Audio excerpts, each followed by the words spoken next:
Hello, traders, and a very good evening. Welcome to the market update for the 12th of March 2021. I'm JG, member of the Vedanta Elite trading team here at Master of the Markets. And today I'm going to talk to you about the path to managing risk.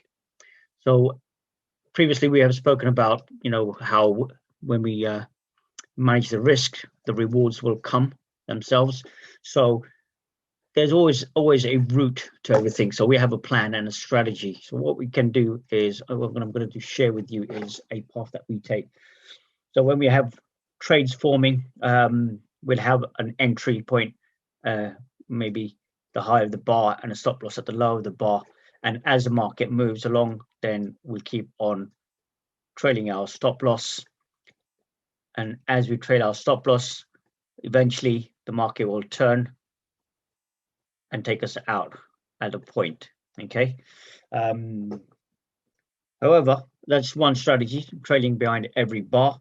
We can also look at possibly trailing maybe every 4 or 5 days without having to trail on a regular basis. So say if we took this trade and we placed our stop loss there, and then the market moves in our favor, we wait for about 5 days, trade our stop loss, then we wait again before it moves, and then we can trail again after a few more days, and then we wait for it to keep on going, and then we trail again after a few more days. Okay, so what this does in effect is when we get the small moves, like if we were to trail to the low of this bar, then this bar here would have taken us out, and that would have been us out of the trail. So we're a little bit more what they call conservative. In the earlier example you saw where we trailed behind every bar, that's kind of quite aggressive because you're capturing the market as it moves, and as soon as it turns, it takes us out. However, when we're a bit more conservative, we give it a little bit more breathing room, but because as we know, the markets moves in cycles. Okay, the cycles are not always in one direction. They will turn. So there you can see, the market has gone to the upside and come back down. So if we had a trade on here and we placed our stop loss low, then we could let it move, give it some breathing room, then place another stop, and then let it give it some breathing room, another stop there. And as you can see, that will capture the bigger moves. Okay, so we're either conservative in our stop loss, trading after a set number of bars in days, or a aggressive stop, which is behind every bar. Okay, so the types of stop losses that you could use are kind of like time, how long it takes, how many days you want to trail it behind, money, how much money you've made. If you've got a figure in your head that you want to return on your investment for this much, then as soon as it gets there, you trail your stop loss, and then you start capturing in the profits on there. Or you could have a technical, which obviously we're looking at all the indicators and figures for that. But we use a path, as it says there, a path to managing risk. Now, what do I mean by a path to managing risk? So let me share a document that we've created here to make it a little bit more explainable for you. If I bring this down here, what you see here on this sheet here, in fact, let me just open that up fully for you. This is how I manage the stop losses for the Cashin trade. Okay, and on the Cashin trade, what happens is we place our trade with an initial stop loss at the low of the bar, or at 0.5, depending on which one's bigger for us and we want to take. And then once we place a trade, we look for a direction. Now, the direction of the trade, is it going long? Is it going short? Okay, whichever way it goes, if the trade is going long, then we go for, which is closer, the 0.35 ATR or the low of the bar. So let me show you what that looks like on the chart. So we'll take, for example, I'm going to share my screen as half and half. Here he goes. So let's take this trade here, for example. It's the dollar yen on a daily time frame. And it's a cash in trade. So cash in, obviously, we're waiting for the confirmation bar to appear. And once the confirmation bar appears, then we will start placing our trade. The entry will be on the close of the bar. The stop loss will be at the low of the bar. Okay. So we've established it's a long trade. Okay. And then once we've taken the trade, so we'll place our stop loss at the low of the bar, giving it a little bit of breathing room, bit of leeway on there as well. And then what we'll do is we'll place our entry at the close of the bar. Okay, there you go there. And then what will happen is the next day, what we'll do is we'll look at which is closer, the 0.35 ATR or the low of the bar. So to do that, if you look in the corner of my screen, if you look in this corner here, you'll get a box appear.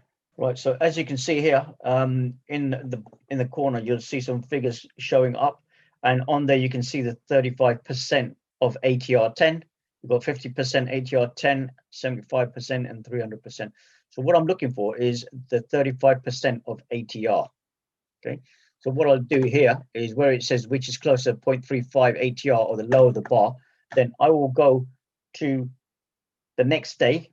From our entry, we'll go to the next day, look at the bar there, and look at the ATR. The 35% ATR is 2170. The one before that is 2029, and the one before that is 1883. So the largest of the three being the 2170. The 2170, I will round it off to 22. And then at 22, what I'll do is from the close of the bar, this bar, I will come down to 22 pips and see which is the larger of the two. So 0.22 there, you can see that's the 0.35 ATR on the next day for this bar. And you can see that I'm looking for the largest of the three. So in the first one, which is closer, 0.35 ATR or low of the bar. So I've looked at the low of bar and the 0.35 ATR, which is 22. It's tighter. So from there, I take the largest 0.35 of the last three bars or the low of the bar. Now, what am I looking for? I'm looking for the bigger figure of the two, the one that's bigger of the two figures, 0.35 and the low. So you can see the low is bigger in this case. So what I'll do is from here, I'll go to the low side. What is the low of the bar? There you are. The low of the bar today is 105.84. Okay, so I'll take the low of the bar minus 2 for leeway. So 105.84 will turn into 105.82, and then I will place my stop loss at the low of that bar. Okay, so the stop loss, trailing stop loss, will be the low of the bar minus 2. So the low of the bar minus 2. Okay, then as the market moves on, we'll go to the next day and see where it is and what it's doing. Again, I will measure the 0.35 of the last three bars, figure out which is larger or smaller of the two, and take the larger figure and then place my stop loss accordingly. So let's take this bar here, for example. On here, at the close at 106.75. And if I look at the ATR, I've got 18,1859, 1876, and 2170. So 2170 being the largest, so I know that's 22. So if I go from the close of the bar today to the low, as you can see, 22 is larger. So then what I'll need to do is take the 0.22 figure, 22 on here today comes to 106.54, and then I will trail my stop loss to that figure. So my stop loss will be more conservative there. Okay, what that helps me do is the next day when this bar forms and it comes down, the stretch will come down and it doesn't take me out. If it's tighter, then this will take me out of the trade and I will lose all this unrealized possible profit there. Okay, so take the largest 0.35 ATR of the last three bars. I took that, I took the largest ATR 0.35 and added 2 for leeway. So I've given myself a little bit of leeway there as well. So make sure that I don't get taken out too quickly. And then I place my trail to there. And this is how we continue following the plan according to our strategy. So conservative stop, giving it plenty of leeway. I'm taking the bigger of the two. If I wanted to go aggressive, then I would look for the smaller of the two. Which is smaller? Is it the low of the bar or the 0.35? In this case, it'll probably be the 0.35, which will be closer. So that tightens it up. Once I've gone past my break-even point, I've already capitalized on some of the profit, and then I can get tighter and finish off the market and this trade at the next opportunity when the market turns against us. Okay, so that's just managing the risk. So the path to managing risk, as I always say, as soon as you start looking after the risk, then the rewards will come themselves, increase. Okay, so that's the path. This is the kind of path that we use. A little bit of a flow diagram there to show you how we manage the trades. And this is just on one of them, which is Cashin. Different strategies will have different ways, but we do have plans for all of them. Okay, so that's that for our education on the path to managing risk. Let's have a look at the markets for this week and how they formed for us. So Euro USD, bit of a downtrend there coming from on the daily chart, as you can see. We have taken a few trades on this, even yesterday, but today, as you can see, it's come back. Even on the cash-in, we would have placed our stop loss at the low of this bar. Today it's taken us out. However, in the past, we have had some good runs on cash-in for this strategy. So some give and take on some of these strategies. Okay, dollar Swiss has had a good run, mainly from basically the past month. It's been climbing steadily. We've got a bit of a downturn at the moment where we're looking at. So there are some possible opportunities to the downside forming in the coming week. Pound dollar going into a little bit of a consolidation again. We've had a rise. It's got to a high point towards the middle end of February, and now it's slightly towards the downside, but it is showing some strength. So a bit of consolidation to a point. USD JPY, a good run to the upside. It's still showing strength to the upside, as you can see, and we are looking at opportunities to take long trades on here. We're waiting to see how long it's going to last for us, though. Aussie dollar, when I reduce the screen, as you can see, a little bit of consolidation, and then it's taking a break to the upside, but now it's still within its channels as such. Not a lot to go on, but we are on a trade on a long trade here, so we'll just keep an eye on it and see how it forms. We're looking for a more of a move, a more open equity to the upside on the Aussie dollar as it stands. Euro JPY, same as the dollar yen. The euro yen is also climbing steadily and still showing strength to the upside. FTSE consolidating again. A little bit of market compression going on. As you can see, you've got the swing high and swing low there, and then the next swing high and swing low are within the band, so that gives you a little bit of a compression on that, and we just got to keep an eye on it to see which way it's going when it has a breakout. The Dow, however, is still showing a little bit of strength to the upside on here. Okay, so last swing arrow, is at the end of January, and since then we haven't had any other swings forming, but it is showing strength to the upside. Coffee, we have a trade pending on here. Hasn't triggered us in yet. Shortly to do so on the cashing strategy. There you are. Our entry will be on the close of the confirmation bar, and you can see it's steadily climbing in that direction.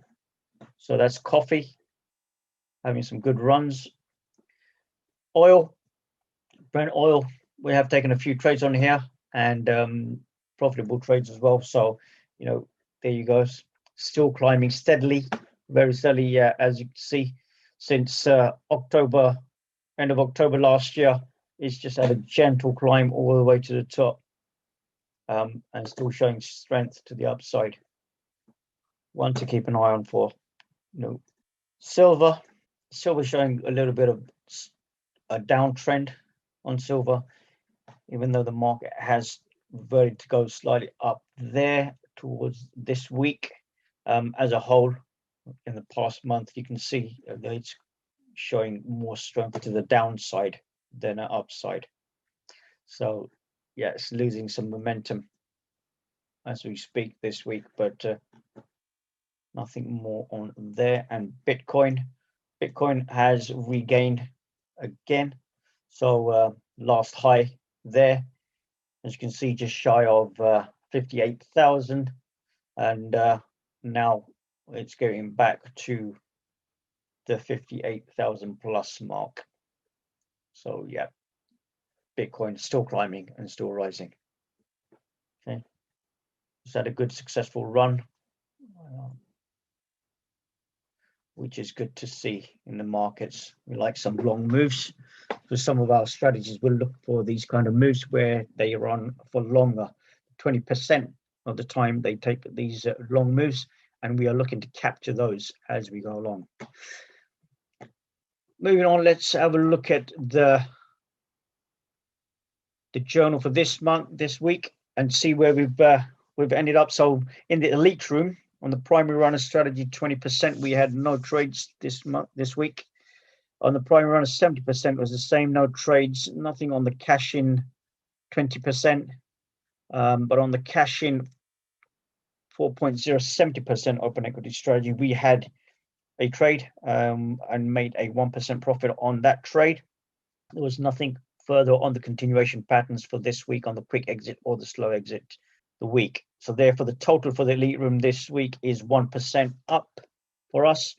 And in the live trading room, the money bars strategy had no trades for us this week. The primary runners, we had a minus 0.02% loss because we made on one trade and lost on another. So it's equaled out to a minus 0.2% loss on there. Nothing formed on the lift off 20% open equity. Lift off 70% open equity, we had a plus 0.56% to the upside for us. Cashin 4.0 TSL primary, we had a minus 3.14% loss on the strategies and the trades that we took on this one. And the Cashin 4.0 one-day exit, we had a minus 1.81% loss to the downside. So a total on the live trading room was a minus 4.41%. And that gave us a total for the elite room at 1% profit and live trading room at minus 4.41% loss. The total is minus 3.41% this week. So a hard week, but consistency and perseverance. We keep taking the trades according to the strategies, and we are consistent in the way we trade. So therefore, cumulatively, we should look at making a profit on our overall strategies. Okay. So with that, I'll leave you until the next time. Stay disciplined, follow the plan, and keep trading like a master.